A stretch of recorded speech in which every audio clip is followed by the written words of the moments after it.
Hello student. आज के class में हम आप सबको बताएंगे कि ऑपरेशन थिएटर में कैसे कार्य किया जाता है। किन चीजों का सावधानी रखें ताकि कभी आपको ऑपरेशन थिएटर में दिक्कत ना हो। ये जान लीजिए, ऑपरेशन एक ऐसा चीज है कि जो कि किसी का जीवन बचा सकता है। अगर आप ऑपरेशन के दौरान कोई गलती करते हैं तो ये जान लीजिए उस पेशेंट की जान खतरे में आ जाएगी। ये जान लीजिए ऑपरेशन करना कोई आम बात नहीं होता है। किसी को चीड़ फाड़ कर फिर से सिलना और ठीक करना ये कोई हल्के में काम नहीं है। ये जान लीजिए जो हल्के में लेता है वो जीवन भर पछताने लगता है कि काश अगर ये गलती हम ना किए होते। तो वही हम बताएंगे। ये जान लीजिए कि आप सबको कितनी ज्यादा बेनिफिट होगा इससे, आप अंदाजा नहीं लगा पाएंगे। ये जान लीजिए एक वीडियो के माध्यम से हम जो जानकारी आपको दे देंगे, आप शायद 1 डेढ़ साल में वो जानकारी को प्राप्त कर पाएंगे। तो कैसे किन चीजों का सेवन करना है और ऑपरेशन थिएटर में सावधानी रखनी है, वही हम बताएंगे। ये जान लीजिए ये वीडियो हम उन लोगों को बना रहे हैं जो हमारे स्टूडेंट हैं, B pharma, D pharma, ANM, GNM, BSc nursing, या फिर वो स्टूडेंट जो जीवन में डॉक्टर बनना चाहते हैं। उन्हीं के बारे में हम बताएंगे कि कैसे ऑपरेशन को अंजाम दिया जाता है, कैसे उसको सफल बनाया जाता है। तो सबसे पहले ऑपरेशन में ये जान लीजिए आपको क्या क्या जरूरतें पड़ती हैं, उन्हीं को हम सबसे पहले आपको इंट्रोड्यूस करा देते हैं। सबसे पहले कार्य होता है हमारा यनियस, जो कि ये पानी है। इसका कार्य होता है घाव को धुलना। अगर अब मिट्टी लगी है तो इसका कार्य होता है धुलना। ये और उसके बाद क्या होता है, ये होता है हाइड्रोजन पेरोक्साइड, सॉरी, ये होता है हमारा स्प्रिट। इससे खुद को वॉश किया जाता है, जैसे कि आप सैनिटाइजर का यूज कर सकते हैं या फिर इसका। फिर इसको होता है आप अपने हाथ को धुलिए अच्छे से, इसका कार्य हो गया। इसके बाद हमारा जो कार्य आता है ये है हमारा हाइड्रोजन पेरोक्साइड। हाइड्रोजन पेरोक्साइड का जो कार्य होता है, इसका कार्य होता है घाव को अच्छी तरीके से धुलना। जहां पर आपका हाथ नहीं पहुंच पाता है, जहां गंदगी अंदर तक की बजी रहती है, उनको क्या करता है, ये साफ करके निकालता है। जैसे कि अगर आपके घाव में कहीं जैसे मान लीजिए कोई गिरा है या कोई गिर पड़ा है, अगर उसको घसेट लग गया है जमीन का और उसके के अंदर घाव के मिट्टी लगी हुई है, तो आप इसका सेवन करिए। इससे क्या होगा कि जिस तरीके से हमारे कपड़े को धुलने के लिए पाउडर का यूज किया जाता है अच्छे से साफ करने के लिए, उसी प्रकार से इसको भी यूज किया जाता है घाव से अच्छे से साफ किया जाए, कचड़े को बाहर निकाला जाए। ठीक, इसका ये कार्य हो गया। उसके बाद ये इसका जो कार्य है ये हमारा बीटाडीन है। इसका कार्य होता है घाव में डालना, ताकि घाव में जो दिक्कतें हैं वो ना रह जाएं। घाव को सुखाने में भी ये कार्य करता है, ताकि मिट्टी वगैरह ना पड़ने पाए घाव पे, इसके ही ऊपर रह जाए। ठीक, इसका कार्य हो गया। उसके बाद मेन जो कार्य होता है हमारा वो है काटन। ठीक, काटन का कार्य क्या होता है, जब कोई इंजेक्शन देता है तो उस जगह को इसलिए साफ किया जाता है काटन और स्प्रिट के माध्यम से, ताकि वहां की जो मिट्टी लगी है वो अच्छे से साफ हो सके, ताकि इंफेक्शन ना फैलने पाए। ये हो गया हमारा काटन का काम। उसके बाद आता है हमारा एक है पैड। इसको माप भी आप कह सकते हैं। घाव में अगर कहीं आ रहा है ब्लडिंग, तो आप इसका सेवन करिए। इसमें क्या है, एक पैड लगा हुआ है। आप काटन को डायरेक्ट ना यूज करिए। इसमें क्या होता है, छोटे छोटे रेशे होते हैं जो कि घाव में जाकर के फंस जाते हैं। इसको आप न सेवन करिए। घाव को साफ करने में आप इस चीज का सेवन करिए। इस पे एक काटन की परत लगी हुई है जो कि पैड की बनी है। इससे आप घाव को जितना भी साफ करेंगे, इसके अंदर से जो काटन होगा वो घाव में बिल्कुल भी नहीं लगेगा। इसका कार्य ये हो गया हमारा। उसके बाद आता है हमारा पैड, जिसे हम लोग बैंडेज भी कहते हैं। बैंडेज एक पट्टी है जिसके माध्यम से हम घाव को बांधते हैं, ताकि जो हम दवा लगाए हैं इस पैड पर, इस पैड को वहां रख करके और इसी को जस्ट लपेटा जाता है, ताकि ये पैड हमारा नीचे ना गिरने पाए। और इसका कार्य होता है कि घाव को बांध कर रखना, ताकि वहां की जो दवाएं हैं वो हटने ना पाए। इसका कार्य हो गया। उसके बाद एक आता है ग्लव्स। ग्लव्स का जो कार्य होता है ये होता है कि आपको सुरक्षित रखना। अगर किसी को आप साफ कर रहे हैं घाव को या फोड़े को, तो क्या होता है कि गंदगी आपके नाखूनों में आ जाएगी, तो आपको इन्फेक्शन कर देगा, आपको दिक्कतें बढ़ने लगी। तो ये कार्य होता है हमारे ग्लव्स का, जो कि ग्लव्स हमारी ही बॉडी को सुरक्षित करता है। इसका कार्य हो गया। उसके बाद हम बात करते हैं डिस्पोजल की।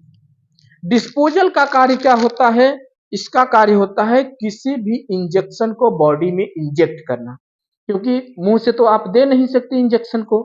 तो इंजेक्शन का कार्य होता है किसी भी इंजेक्शन को बॉडी के अंदर इंजेक्ट करना, ये हमारा इंजेक्शन का कार्य हो गया।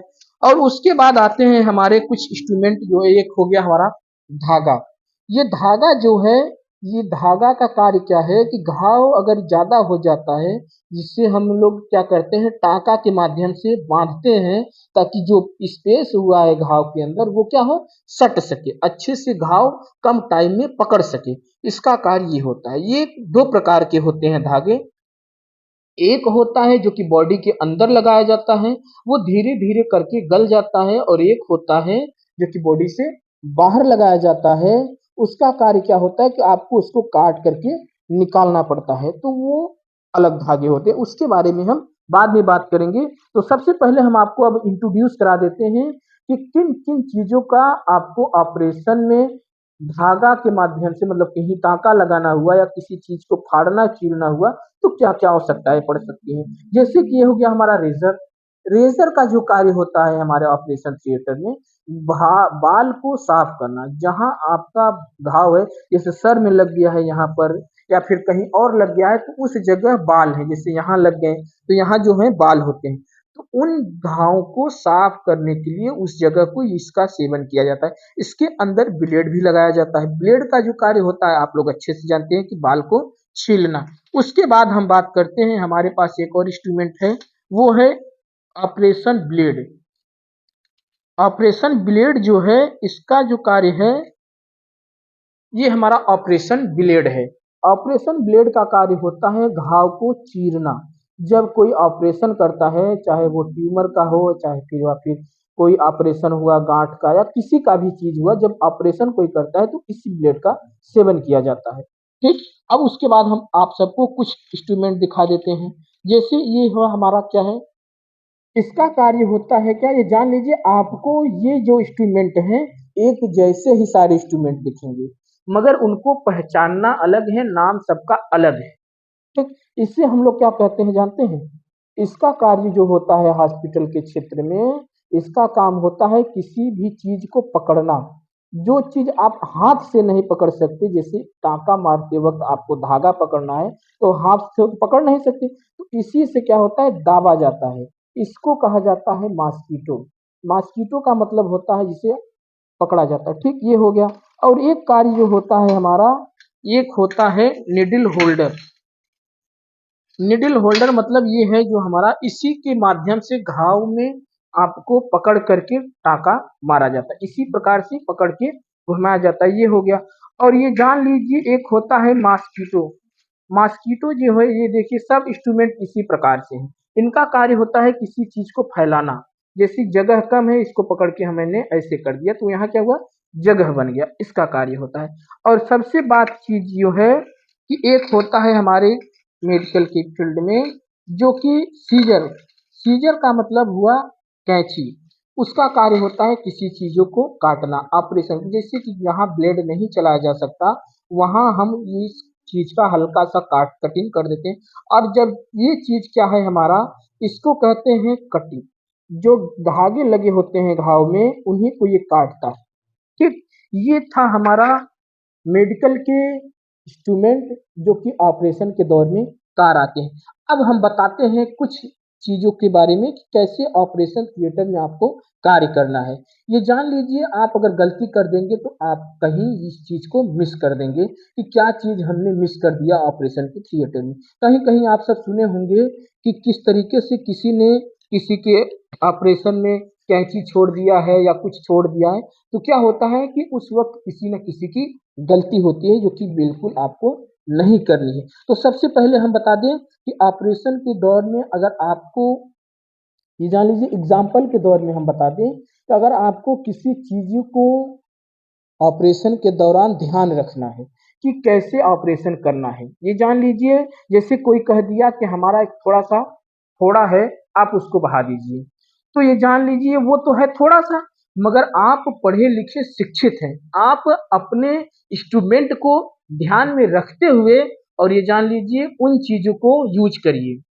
जैसे कि हमारा ग्लव्स हो गया, बगैर ग्लव्स का आपको घाव को नहीं छूना है, क्योंकि ये जान लीजिए हो सकता है कि वो इन्फेक्शन आप में आ जाए। कैसे आएगा? नाखून के माध्यम से आ सकता है।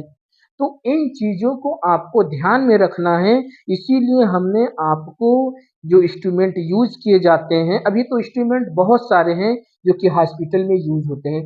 इसीलिए हमने इन चीज़ों को थोड़ा-सा बताया ताकि आपको बोरिंग ना लगने लगे कि ये चीज़ कहाँ है, कब है, क्या-क्या कहा जाता है इसको।